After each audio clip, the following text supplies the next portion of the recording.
भैया का फोन आया। दीपाली, पापा की तबीयत बहुत खराब है, डॉक्टर ने जवाब दे दिया है, तू जल्दी आ जा। आनन फानन में तत्काल में रिजर्वेशन करवाकर मायके पहुंची।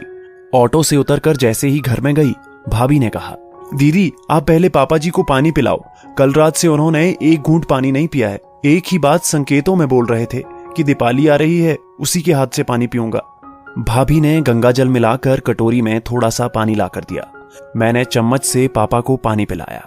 पानी पीने के बाद पापा धीरे धीरे थोड़ा इशारों में बोले, बेटा अब तू आ गई है, मैं तेरी ही राह देख रहा था, अब मेरे प्राण निकल जाएंगे। मुझे अंदर ही अंदर रोना आ रहा था, लेकिन कैसे भी अपने आप पर काबू किया।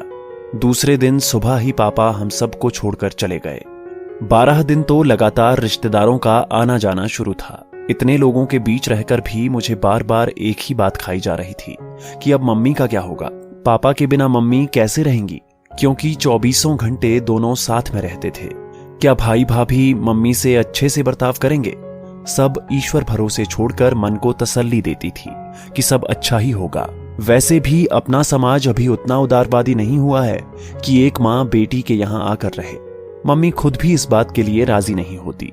बेटा बहू चाहे जैसे भी रखें, रहेगी तो अपने खुद के ही घर में।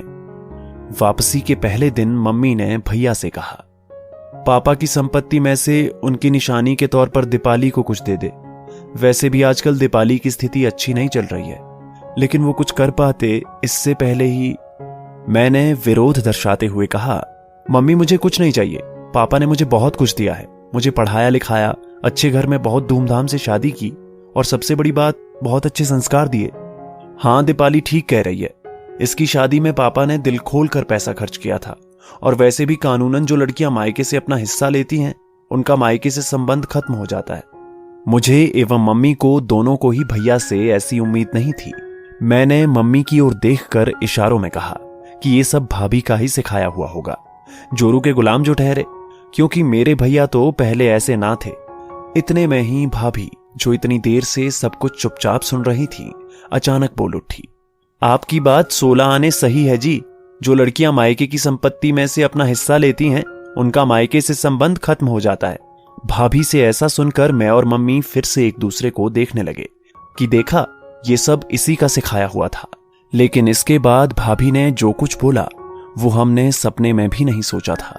भाभी बोली, आपने कहा कि दीदी की शादी में पापा ने बहुत पैसा लगाया था, तो क्या हमारी शादी में पैसा नहीं लगा? क्या हमारी शादी में पापा ने किसी तरह की कोई कंजूसी की थी? नहीं ना।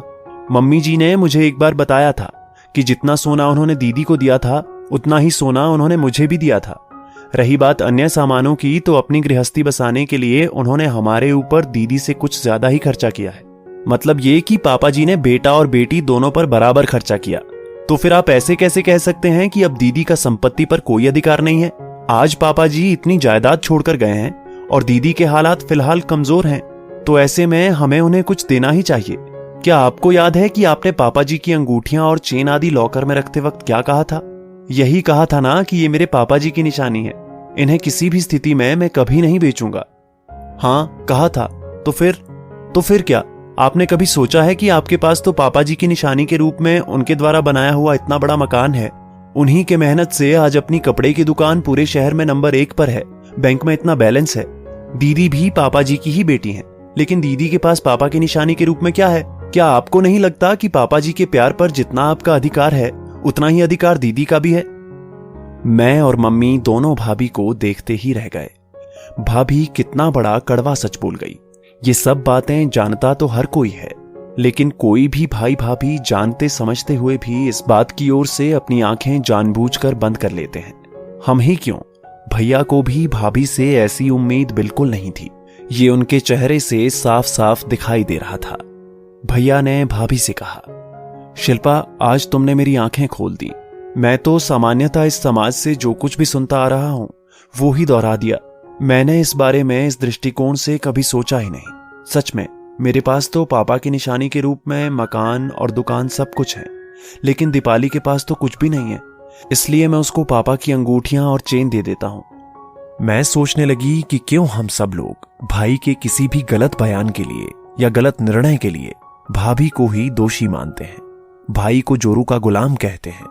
हर वक्त भाभी ही कसूरवार नहीं होती।